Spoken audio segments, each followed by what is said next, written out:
Now that you bought your Soleus 1.0 GPS, we're going to go ahead and set it up now. It's a pretty simple process. What we're going to do is use your mode button, which is your bottom left button down here. We're going to use that and click it over until you see set mode. You know set, and it's going to start to blink on you. What it does is it jumps over to the set inside the set mode, and you're going to see auto lap. Auto lap is blinking, but we're gonna change that part in a minute. Well, first thing we need to do is press the plus button, which is the top right button. I'm going to press that and go all the way up to the mode. You're going to see units. When you see units blinking, you're going to go ahead and press enter, which is the bottom right button. Just like your computer, you got to make sure you enter something. The default coming from the factory is going to be under kilometers, so you can change these to either miles or kilometers. So depending on where you live, you need to make sure you change that part. I'm going to change ours over to miles. Once I do that, I got to press enter. Once we've set units, let's just go ahead and go forward. Use the plus button again. We're going to go to time mode. I'm going to go ahead and press enter. We're going to go to time 1. There's 2 time modes on here, so if you go between a couple of different time zones, you can set both of them up. Time 1 is blinking, so we're going to go into that. So I'm going to press enter, and you have a choice of auto or manual. Auto makes it to where you can set your specific city or time zone, and there's 106 cities, so you'll have to scroll through those and find your time zone. The manual mode is just setting a manual time, and you can do it that way. I'm going to go ahead and press enter on auto because that's where I want to go into. This one's already set up for U.S. Central Time, but as you see as I scroll forward, you've got some different time modes in here with they're usually airport codes. So I'm going to go backwards here, set it for U.S. Central because we're in the Central Time Zone, and press enter. You're going to see DST on or off. You want to make sure it's on right now because that's daylight savings time. So I'm going to change that to on. Press enter.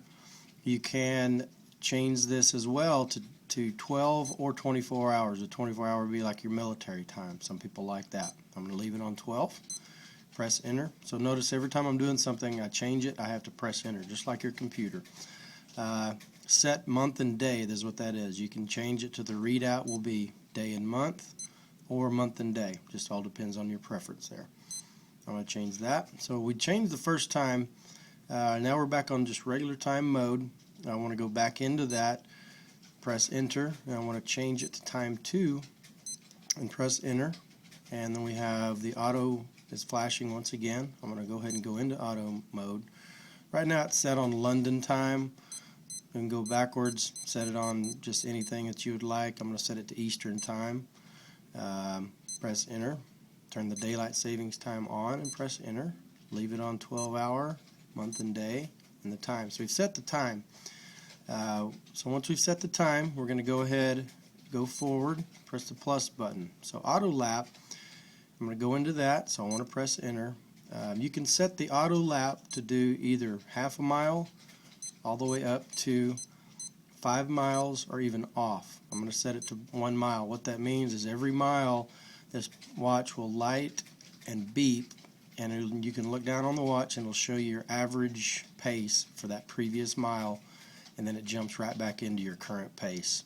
You'll be able to see all of your splits on the run data mode, and we'll show you that later. So I'm going to set it to auto lap 1 and press enter. Alert, I'm going to turn that on so it will alert you every mile. Press enter. So we've done auto lap. I'm going to press and go to the next thing. This is an alarm just like your regular wake up alarm. We won't change that right now, but if you wanted to, you press enter, put the time in and enter, and you're ready for that. Ketone, that is every time you press a button it beeps, and every hour it's also going to beep and let you know it's the top of the hour. That's just preference, turn it on or off. I'm going to leave mine on, press enter. Contrast is the contrast of the screen. The factory settings are pretty much on, but you might want to have them a little darker, a little lighter. Just depends on what you want to do with that. Night mode, we're going to go into the night mode. I'm going to turn it on. That means anytime between 6 p.m. and 7 a.m.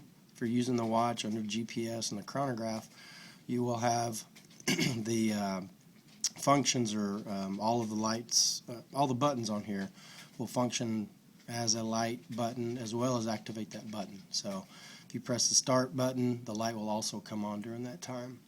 So I'm going to turn that on. So we've done that part. User mode, this is where you're going to change if you're male or female, your weight, height, and that's the part we'll do the calories for you. So we're going to go into that. So we're going to change it to male. Go back whatever age you are. Enter. Put your weight in. Enter. Put your height in. Change that. So anytime you change something on this watch, you have to make sure you enter it. So now it's going to be able to calculate the calories as you're running. So let's go to the next thing. You press the units, which we've already done. So we're pretty much set up on the watch. All you have to do now is just press your mode button. It takes you right back to time. And this is set for US Central, so it's the time is correct. Now, once you set this thing, if it doesn't have your current time on it, once you grab a GPS signal, it will change the time and the date and make it current.